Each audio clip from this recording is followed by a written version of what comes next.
ভাইরা লক্ষ্য করুন, সন্তান আপনার কথা শুনবে, আপনার সেবা যত্ন করবে। ও সন্তানের মা বাপ, ভালো করে একটু শুনে যান।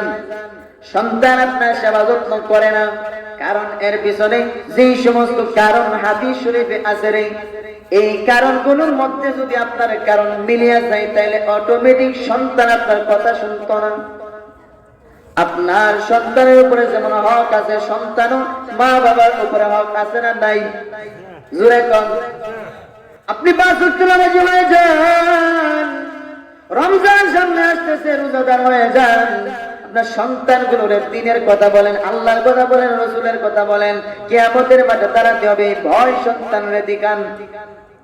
আর যারা বিয়ে করেন নাই, সামনে করবেন, অথবা নতুন বিয়ে করছেন, সামনে ভবিষ্যতে সন্তানাদি দুনিয়াতে আসবে, আপনাদের সবাই মিলাইয়া একটা গোজামিল দেয়া যায়, একটা চ্যাপ্টার আপনাদেরকে দিয়া মিলাইয়া যায়। ভালো করে শুনেন, যারা হক প্রথমত নষ্ট করে ফেলছেন, এখন সন্তান যে আল্লাহর কথা বলেন, পরকালের ভয় দেখান, দ্বীনের কথা বলেন, নামাজ রোজার কথা বলেন, পর্দা পর্দার কথা বলেন। কারণ সন্তান আমার কিয়ামতের মাঠে প্রত্যেকটা মা বাবা তার সন্তানের দ্বীনের কথা বলছেনি। সন্তান নামাজ কেন পড়লো না, পর্দা কেন করলো না, সুদ কেন খাইলো, মিথ্যা কেন বললো, এই সমস্ত কাজের ব্যাপারে মা বাবা তার সন্তানরে বলছেনি। ইসলামের পথে চলার জন্য মা বাবা তার সন্তানরে আদেশ করছেনি, গুনার কাজ ছাড়ার জন্য নিষেধ করছেনি। প্রত্যেকটা মা বাবা এই হিসাব, এই বিচার, এই কথাগুলো আল্লাহর সামনে দাঁড়াইয়া এই হিসাব না দিয়া একটা মা বাবা কোনোদিন জান্নাতে যেতে পারবে না। আগে সন্তান হিসাব তো নব, সন্তান হিসাব। সন্তানের নামাজের কথা বুঝলানি, এর নামাজের কথা বুঝলানি, শাস্তি দিসলানি, নামাজ পড়ে না দিকা, পর্দা করে না বলে তার শাস্তি দিসলানি। জিগাইব কেন সে সুদ খাইলো? তুমি তারা সুদ খাওয়া হারাম, সুদ খাওয়া মার সাথে জিনা করার সমান, তুমি তারা কইছো নি? 1 টাকা সুদ খাইলি, নিজের আপন মায়ের সাথে জিনা করলি। আসলে মাঠে গিয়ে দেখবা, এটা এখন বুঝলাম না বুঝা, আসলে মাঠে গিয়ে দেখবা আমার নামের মধ্যে লেখা তুমি তোমার মার সাথে বদমাশি করছো। সব নবীরা, সব মানুষ দাঁড়ায় থাকবো সবার সামনে, বলা হইব, তোমার লজ্জা লাগতো না? লজ্জা লাগতো না? কোন সুস্থ মানুষ যার আকল মেধা ঠিক আছে, তার আকল মেধা ঠিক আছে, সুস্থ মানুষ জানি না সুদ খাইতে পারে? এই কথা জানার পরে সুদ খাইতে পারে? কোন সুস্থ মানুষ যারা সুদ খা, আমরা বুঝবেন এগুলো মানসিক প্রতিবন্ধী। কিতা মানসিক প্রতিবন্ধী? মানে আকল জ্ঞান ঠিক নাই, ব্রেন নষ্ট হয়ে গেছে। কারণ আপনি যখন বড় ধরনের কবিরা গুনাহগুলো করবেন, হাদিস শরীফে আছে কবিরা গুনাহ করার দ্বারা প্রথমত বান্দার হিতাহিত জ্ঞান নষ্ট হয়ে যায়। মানে ভালো মন্দ তফাৎ করার মতো যে আকল জ্ঞান দান, এটা নষ্ট হয়ে যায়। তোর কোনটা বালা কোনটা খারাপ এটা আর হ্যাঁ বুঝে না, ইয়া হল তাহে না, নষ্ট হয়ে যাবে। ইয়া হল কবিরা গুনাহ করার দ্বারা সুদ খাওয়া কিটা সুন্নত না, এটা বিরাট বড় কবিরা গুনাহ না। এটা করার দ্বারা, এটা খাওয়ার দ্বারা প্রথম কিটা নষ্ট হওয়া, আকল জ্ঞান নষ্ট হয়ে যায়, হিতাহিত জ্ঞান নষ্ট হয়ে যায়, ভালো মন্দ পার্থক্য করার মতো আকলটা নষ্ট হয়ে যায়। তো সন্তানকে কইতে আনি গেলাম, সন্তানকে বুঝাইতে এলো। এখন যাদের সন্তানের প্রথম জন্মের সময় যে হক গুলো আদায় করতে পারছেন না, সন্তান বড় গেছে, তখন তো কইলে হক আদায় করা সম্ভব না। তখন তারা এইভাবে বুঝান, তারা এই দিনের কথাগুলো বলেন। আর যাদের সন্তান ভবিষ্যৎ হইব, তারা সন্তানের কিছু হক আছে। 1 নম্বর হক, সন্তান রূহের জগতে থাকা অবস্থায় মার গর্ভে আসার আগে সন্তান আল্লাহর কাছে দোয়া করে, ওগো আল্লাহ আমার মা বাবার এমন জ্ঞান দে, আমার হারাম খাইয়া যেন জন্ম না দেয়, আমার বাপ তার এমন জ্ঞান দেও, হারাম খাইয়া যেন আমার আমি সন্তানদের জন্ম যাতে না দেয়। কারণ হালাল খান আর হারাম খান যেটাই খান, পেটের ভিতরে খাবার যাওয়ার পরে খাবার থেকে রক্ত হয় কি হয় না? রক্ত থেকেই তো ওই নাপাক পানি তৈরি হয়, যে পানি দিয়ে আল্লাহর ফেরেশতারা মার পেটের ভিতরে সন্তান গঠন করে, ঠিক না বেটি? এজন্য আপনি যখন হারাম ভক্ষণ করবেন, হারাম খাবার থেকে যে রক্তগুলো জন্ম হবে, যে রক্ত থেকে ওই নাপাক পানি সৃষ্টি হবে, বলেন তো দেখি সন্তান জন্ম দেওয়ার সময় ওই নাপাক হারাম খাইয়া ওই নাপাক পানিটা আরো ডাবল হারাম করে ফেলছেন, কথা ঠিক না বেটি? 1 নাম্বার আপনি সন্তানের হক নষ্ট করে ফেলছেন হারাম খাইয়া। এজন্য সন্তান জন্ম দেওয়ার আগে অবশ্যই পিতার হারাম খাওয়া ছাইরা দিতে হবে, হালাল অবশ্যই খাইতে হবে, ঠিক না বেঠিক? বাবার পিঠ থেকে যখন ওই নাপাক মানে মার গর্ভে যায়, ওই সময় সন্তান আল্লাহর কাছে দোয়া করে আর চিৎকার করে, ও বাবা মেহেরবানি করে গো, হারাম খায়া কিন্তু জন্ম দিও না। সন্তান কইতে থাকে, আপনি শুনেন না। 2 নম্বর, মার পেটের ভিতরে যাওয়ার পরে সন্তান মারে চিৎকার করে বলতে থাকে, মা গো হারাম কিন্তু খায়ও না, ও মা আমার পেটে লইয়া পাপের কাজ কইরো না, গুনার কাজ কইরো না, কবিরা গুনাহ কইরো না, দেখেন পুরুষ দেখো না, জি বাংলা সিনেমা দেখো না, ও মা কুরআন শরীফ পড়ো, আল্লাহরে সেজদা দিও, মাঝে মধ্যে রোজা রাখো, কারণ যাই না রাখো যেটার মধ্যে গঠন হয় ওইটার আসরে কিছু পাওয়া যায়, ঠিক না বেটি? কেরাসিনের বোতলে যদি ঘি আইনা ঠাসায়া বইরা দেন, ঘি আর ঘি থাকবো না কেরাসিনের গন্ধ ধরবো? যে মার পেটে সন্তান গঠন হয়, ওই মা যদি বেগানা পুরুষের সাথে খোলামেলা চলাফেরা করে, পেট বাহির করিয়া যদি মার্কেটের মধ্যে গিয়া ঘুরে, বেড়া পালরে যদি দেখায়, বেড়া পালরে ধাক্কায়া গিয়া মার্কেট করে, এরকম যদি হয়, মা তো মনে মনে ধারণা আমার সন্তান আব্দুল কাদের জিলানী হইব। আল্লাহর কসম এই সন্তান আব্দুল কাদের জিলানী জিন্দেগিতে হইতো না, বরং এটা টিপজল মার্কা হইব। দেখলি এটা টিপজল হইব, এটা আব্দুল কাদের জিলানী করতে হইব। জিলানী হওয়ার প্রথম মা বন্ধ করলে থাকবো, ঠিক না বেটে? মার পেটে সন্তান থেকে মাকে বলতে থাকে, মা গো হারাম খায়ও না, বেগানা পুরুষ দেখো না, সিনেমা দেখো না। ভাইরা আমার, এমনও বুজুর্গানে দিন বিদায় হইছেন, মার কাছে গিয়া বলছেন, মা গো 40 বছর ধরে ইবাদত বন্দেগী করে কিন্তু মজা পাই না কেন? মা বলে, আমি একটু চিন্তা করে লই। মা মুরাকাবায় বসছেন, মা কত বড় পলি চিন্তা করেন, মা মুরাকাবায় বইসা মনে পড়ে গেছে সন্তান পেটে থাকা অবস্থায়, মার মনে পড়ে গেছে সন্তান পেটে থাকা অবস্থায় ওই যে পাশের ঘরের দুধ আইনা মার কাছে দিয়া বলছিল, একটু গরম করে দিও, আমরা ঘরে লাগছে শর্ট।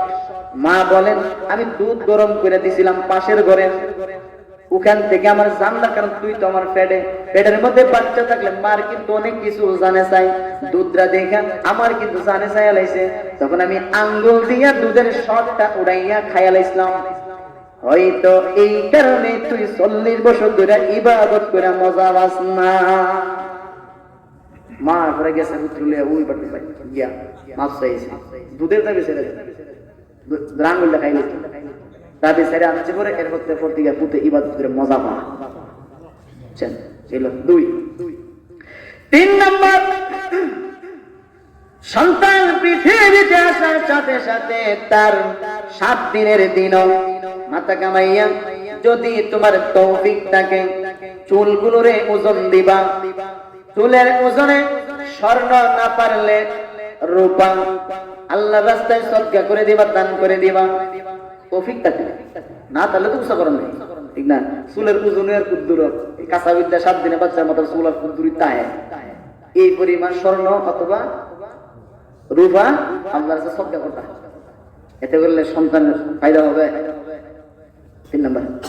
4 নম্বর, তৌফিক থাকলে ওই 7 দিনের দিন আকিকা করতা এবং সুন্দর একটা নাম রাখতা, এটা করতাম, আকিকা করতা, সুন্দর একটা নাম রাখতা, সুন্দর নাম সব খেয়াল আইছে। আল্লামা জুবায়ের আহমদ আনসারী রাহমাতুল্লাহি আলাইহি বলছিলেন, আমার পীর সাহেব শায়েখকে নিয়ে গেছে তার সমাজের এক লোক, যে হুজুর আমার একটা ছেলে হইছে, নাম রেখে দেন। শায়েখ বলেন, কি নাম রাখতাম? হুজুর যে কোনো নাম রাখেন চলবে, কিন্তু হুজুর গো নামটা যেন আমার আরো 3টা ছেলে আছে হেরার নামের সাথে যেমন মিলে, ও হেরার নাম দেখি থাকবো, তাহলে সুবিধা হইব পরেরটা রাখতে। হারু কারু মারু, 3টা নাম, হারু কারু মারু। হুজুরে ক তেলে আর কুরআন জম কইতিকা রাইকালা গরু ইডই মিলে আরু কারু মারু গরু ইডই মিলে আকরাম আল্লামা তাজুল ইসলাম রাহমাতুল্লাহি আলাইহি এর নাম রাখতো বলেন হুজুর কুরআন শরীফ থেকে নাম রাখবেন আচ্ছা ঠিক আছে রাত কুরআন শরীফ থেকে নাম কইতেছে আব্দুল কাদের বাবার নামের নাম আব্দুর রহিম আমার চাচার নাম ঠিক দেব যে দেখো এর নামের নাম চাচার নাম তখন কইতেছে তেরাক মুসা কোন এটা তো আমার নাতির নাম তেরাক ইব্রাহিম কোন আমার ভাইয়ের ফুলার নাম শেষে কিতাব কথা বন্ধ করে বেড়া রাগে আছে কিতাব কথা বন্ধ করে ও তোর পুতের নাম কিভাবে রাখুন দেব ও কোরআন কিতাব দিয়ে দেখছি তোর পুতের নাম না যেটা ওই কই তোর চাচার নাম তোর নানার নাম তোর নাতির নাম তোর চাচার ভাতিজার নাম তোর ভাইয়ের ছেলের নাম এক কাম কর তোর ফুলার নাম রেখে পুত্র বুঝছেন না রেখে পুত্র কই আমরা কিতাব কথা বলে জায়গা না নাম রাখো তুমি নামের এক নাম্বার নামটা রাখবা হাদিস শরীফে আছে সন্তানের নাম রাখো নাম রাখার ব্যাপারে আল্লাহর রাসূল বলেন সন্তানের নাম রাখবি রে নামটা শুনলেই যেন বোঝা যায় এটা মুসলমানের বাচ্চা মুসলমানের সন্তান নাম রাখলে তখন আরে তখন না তো হিন্দু বেটার নাম মুসলমানের বাচ্চার নাম তখন হিন্দু বেটার নাম তখন এটা মুসলমান না হিন্দু এই তফাৎটা কেমনে করতে মুসলমানের সন্তানের নাম রাখছে স্বপন আসেনি দন্তা স্বপ দন্তা ন স্বপন আসেনি হিন্দু বেটার নাম স্বপন অন পার্থক্যটা কেমনে করতাম এজন্য আল্লাহ রাসূল বলেন এক নম্বর নামের ব্যাখ্যা হলো সন্তানের এমন নাম রাখবি যে নামটা শুনলে বোঝা যায় এটা মুসলমানের সন্তান দুই নম্বর নাম রাখবি আব্দুল কাদের আব্দুল বাসির আব্দুর রহিম কারণ ওই কিয়ামতের কঠিন ময়দানে আল্লাহ যখন বান্দা বান্দিকে মাপ দেওয়ার জন্য কোনো না কোনো উসিলা তালাশ করবেন কোন উসিলা যখন না পাইবে রে তখন আল্লাহ বান্দাটারে জিজ্ঞাসা করবেন রে বান্দা তোর নাম কি তোরে তো মাপ দেওয়ার মতো কোনো রাস্তা হয়ে পাইতেছি না কিন্তু আমি চাই না আমার বান্দা জাহান্নামে যাক আমি কিন্তু এরকমটা চাই না আমি চাই আমার বান্দা প্রতিটা জান্নাতে যাক সুতরাং তোরে মাপ দেওয়ার কোনো রাস্তা হইতে পাইতেছি না নামটা কি দেখো আল্লাহ নাম আব্দুল কাদের আল্লাহ আব্দুল কাদের বলার পর আল্লাহ বলেন আমি তুই হইলে আব্দু আমি হইলাম কাদের আমি আল্লাহর এক নাম কাদের আর তুই হইলে আব্দু মানে আব্দুল কাদেরের বান্দা তোর নাম হলো আব্দুল কাদের কাদেরের বান্দা সুতরাং কাদের তো আমি তোরে যদি জাহান্নামে দেই তোর সাথে আমার নামটাও জাহান্নামে যায় যা রে বান্দা যা তোর মা বাপ যেটা কাম বানাইছে তোর নামটা আব্দুল কাদের রাখছেন আমার নামের সাথে মিলাইয়া এজন্য আমি আল্লাহ ঘোষণা করে দিলাম আব্দুল কাদেরের নাম রাখার কারণে তোরে মাফ করে জান্নাত দিয়া দিলাম এজন্য আল্লাহ রাসূল বলেন নামটা রাখবা এইভাবে আল্লাহর নামের সাথে মিলাইয়া শুরুতে আব্দুল লাগাই দিবা রহিম রহিম তো আল্লাহর নাম রহিম দাও শুরুতে লাগাও আব্দুর রহিম রহিমের বন্দা ঠিক নেই তিন নম্বর নামের ব্যাখ্যা হইল আল্লাহ রাসূল বলেন নবীদের নামের সাথে মিলায়া রাখবা মুহাম্মদ ইব্রাহিম রাখবা ইসহাক রাখবা ইউসুফ রাখবা ইয়াকুব এরকম নবীদের নামের সাথে মিলায়া নাম রাখবা জানুনি নবীদের নামের সাথে মিলায়া রাখার কারণেও কিয়ামতের মাঠে রে তোর নামের উসিলায় আল্লাহ জান্নাত দিয়া দিবে